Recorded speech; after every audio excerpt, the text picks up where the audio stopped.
Class 11 business studies chapter second topic is cooperative society. देखिए, forms of business organisation में हमारे 5 types हैं। पहले 3 टाइप्स जो हैं sole proprietorship, Hindu undivided family और पार्टनरशिप, ये हम आपको अलग अलग वीडियो में समझा चुके हैं, आप चाहे तो इसको देख भी सकते हैं। फोर्थ हमारा कोऑपरेटिव सोसाइटी है जिसके बारे में आज हम बात करेंगे। और फिफ्थ है joint stock company. The word cooperative means working together and with others for a common purpose. क्या होता है? कोऑपरेटिव मीन्स होता है एक साथ काम करना दोस्तों के साथ विथ ए कॉमन पर्पस, एक सेम पर्पस के साथ, सेम एम के साथ। The cooperative society is a voluntary association of persons who join together with the motive of welfare of the members. Cooperative society एक ऐसा स्वेच्छा से, अपनी इच्छा से लोगों का एसोसिएशन, एक ग्रुप है जो एक साथ काम करता है अपने मेंबर्स के बेनिफिट के लिए, उनके वेलफेयर के लिए। They are driven by the need to protect their economic interest in the face of possible exploitation at the hands of middle man obsessed with the desire to earn greater profit. और ये किसी भी तरह का exploitation हो रहा है, उनके साथ मेंबर के साथ गलत हो रहा है, उसके खिलाफ आवाज़ उठा के वो उनके वेलफेयर के लिए काम करते हैं। मतलब कि जो उसके मेंबर्स हैं उनके वेलफेयर के लिए काम ही करते हैं। The cooperative society is compulsorily required to be registered under the cooperative societies act 1912। अब जैसे कि पार्टनरशिप में भी एक्ट होता है हमारे, वैसे कोऑपरेटिव भी, इसके लिए भी एक अलग एक्ट है जिसको बोलते हैं कोऑपरेटिव सोसाइटीज एक्ट 1912। और इसके अंदर कोऑपरेटिव सोसाइटी जो भी होगी, जैसे अगर ग्रुप में लोग मिलकर कोऑपरेटिव सोसाइटी बनाना चाहते हैं तो उसको पहले उसका रजिस्ट्रेशन कराना होगा इस एक्ट के अंदर।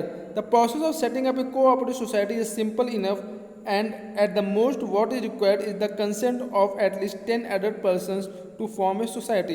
और सोसाइटी को बनाने के लिए, कोऑपरेटिव सोसाइटी को बनाने के लिए क्या होता है कि ये कंपलसरी होता है कि कम से कम 10 लोग हों, एडल्ट मतलब 18 प्लस हों, 18 ईयर्स एंड प्लस हों इस सोसाइटी को बनाने के लिए। The capital of the society is raised from its members through issue of shares. और इसकी कैपिटल जो आएगा कहाँ, इसे पैसे कहाँ से आएंगे? उसके उनके मेंबर्स हैं उनके through. The society acquires a distinct legal identity after it's registration. और क्या होगा जब उसका रजिस्ट्रेशन हो जाएगा उस सोसाइटी का, तो उसको भी एक अलग लीगल एग्जिस्टेंस, मतलब एक लीगली वो भी एक उसको एग्जिस्टेंस मिल जाएगा। जैसे हम जानते हैं बहुत से लोग कैसे बोलते हैं किसी का नाम, जैसे कोई किसी कंपनी है, उस कंपनी का नाम जैसे ABC प्राइवेट लिमिटेड या ABC सोसाइटीज़ कोऑपरेटिव सोसाइटीज़ या XYZ कोऑपरेटिव सोसाइटीज़, इस तरीके से उसका एक अलग नाम उसको मिल जाता है। तो इसके फीचर्स क्या होता है? वॉलेंट्री मेंबरशिप, इसके मेंबर्स बनने के लिए वॉलेंट्री होता है, स्व इच्छा से, अपनी इच्छा से कोई भी इसके मेंबर्स बन सकते हैं। लीगल स्टेटस, इसका एक लीगल स्टेटस हो जाता है, रजिस्ट्रेशन के बाद ये इसका एक लीगल स्टेटस हो जाता है। इसकी एक अलग अपनी आइडेंटिटी होती है अपने मेंबर से अलग। द सोसाइटी कैन, और ये किसी से कॉन्ट्रैक्ट में भी जा सकता है, किसी से कॉन्ट्रैक्ट भी कर सकता है अपने नाम पे प्रॉपर्टी ले सकता है, इसके ऊपर इसके नाम से केस किया जा सकता है या फिर किसी और के ऊपर केस कर सकता है। मतलब सब मिला के ये हो गया, मतलब कि इसकी एक अलग नेम मिल जाता है, कंपनी को रजिस्ट्रेशन के बाद एक अलग नेम मिल जाता है। और उस नेम का, जैसे नॉर्मल इंसानों का होता है नेम, उनके ऊपर केस किया जा सकता है, उसी तरह उस नेम के ऊपर केस किया जा सकता है, वो भी केस किसी के ऊपर कर सकता है और सब कुछ हो सकता है। Limited liability, the liability of the members of a cooperative society is limited to the extent of the amount contributed by them as capital. इसमें क्या होता है? लायबिलिटी जो होती है वो लिमिटेड होती है। कंट्रोल, कोऑपरेटिव सोसाइटी में जो कंट्रोल होता है, पावर जो होता है, वो होता है मैनेजिंग कमेटी के हाथ में। और इससे क्या होता है? पहले वोटिंग होती है और उसमें वोटिंग में जो जीतता है उसको मैनेजिंग कमेटी में रखा जाता है और उसी के ऊपर कंट्रोल होता है। सर्विस मोटिव, इनका काम क्या होता है? सर्विस करने के लिए। ये बहुत ज़्यादा प्रॉफिट कमाने के लिए नहीं, इनका काम होता है सर्विस, अपने मेंबर्स के लिए सर्विस मोटिव के लिए ये होता है। अब इसके मेरिट्स क्या क्या हैं? इक्वलिटी इन वोटिंग राइट्स, इसके फायदे क्या क्या हैं? The principle of one man one, एक आदमी के पास एक वोट होता है और सबको अपना अपना वोट इक्वली सबको वोट देना होता है। लिमिटेड लायबिलिटी, इसमें लायबिलिटी जो होती है लिमिटेड होती है। स्टेबल एग्जिस्टेंस, डेथ, बैंकरप्टी और insanity of the members do not affect the continuity of a cooperative society.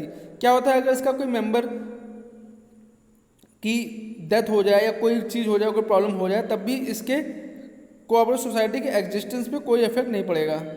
चाहे मेंबर्स चेंज होते रहें, लेकिन वो जो रजिस्टर्ड हो चुकी है फर्म सोसाइटी वो रजिस्टर्ड रहेगी।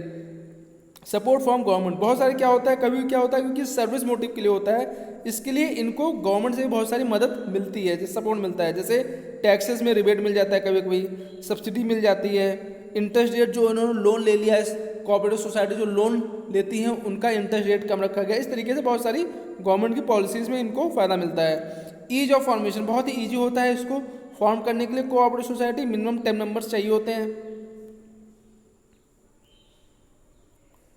और इसका रजिस्ट्रेशन होता है कोऑपरेटिव सोसाइटीज एक्ट 1912 के अकॉर्डिंग, उसके अंदर होता है। लिमिटेशन से कमियाँ क्या क्या हैं, लिमिटेड रिसोर्सेज, क्योंकि इसमें क्या होता है resources of a cooperative society consist of capital contributions of the members with limited means, the low rate of dividend offered on investment also acts as a deterrent in attracting membership और more capital from the members. क्या होता है क्योंकि इसके member जो होते हैं कभी कभी लिमिटेड होते हैं, इसलिए इनके रिसोर्सेज भी लिमिटेड हो जाते हैं। इनएफिशिएंसी इन मैनेजमेंट, मान लीजिए जो मैनेजिंग कमेटी में जिनको रखा गया है वो इतने कैपेबल नहीं है, या cooperative societies are unable to attract and employ expert managers because of their inability to pay them high salaries, या फिर मान लीजिए उन्होंने मैनेजर्स रखे हैं तो कोऑपरेटिव सोसाइटी में इतना ज़्यादा इनकम नहीं होती है, इसकी वजह से वो अच्छे मैनेजर्स नहीं रख पाते हैं। उसकी वजह से क्या होता है, जो इसमें एक तो पहली चीज़ ये होती है इसमें वॉलंटरी बेसिस पे मेंबरशिप होती है अपने मन से, तो ये क्या होता है इसमें जो मेंबर्स हैं उसी में से कोई होगा, या फिर अगर ये अलग से मैनेजमेंट में किसी को रखना भी चाहेंगे किसी मैनेजर को तो उनके पास इतना इनकम नहीं होता है कि अच्छे मैनेजर रख पाएँ, तो शायद कभी कभी ऐसा भी हो सकता है कि इनएफिशिएंसी हो जाए मैनेजमेंट में। Lack of secrecy, as a result of open discussion in the meeting of the members as well as disclosure obligation as per as societies act, it is difficult to maintain secrecy about, इसमें क्या होता है, इसमें open discussion होता है, इसकी वजह से इनकी सीक्रेसी बहुत ज़्यादा नहीं रखी जा सकती है कि, और कभी कभी इनको अपने अकाउंट्स को भी पब्लिश करने की जरूरत रहती है। गवर्नमेंट कंट्रोल, इसमें गवर्नमेंट का ही बहुत ज़्यादा कंट्रोल रहता है। In return of the privileges, जैसे गवर्नमेंट ने बहुत सारे इनको फ़ायदे भी दे रखे हैं, उसके रिटर्न में गवर्नमेंट भी इनके ऊपर कंट्रोल रखती है। एक कमी ये हो गई आपकी। डिफरेंस ऑफ ओपिनियन, इंटरनल, देखिए आपस में लोगों का झगड़ा भी हो सकता है, कॉरस भी हो सकते हैं, अलग अलग ओपिनियंस लोगों के हों, कोई किसी को डोमिनेट करना चाहता है तो आपस में झगड़ा भी हो सकता है मेंबर्स के बीच में। यह है आपका कोऑपरेटिव सोसाइटी।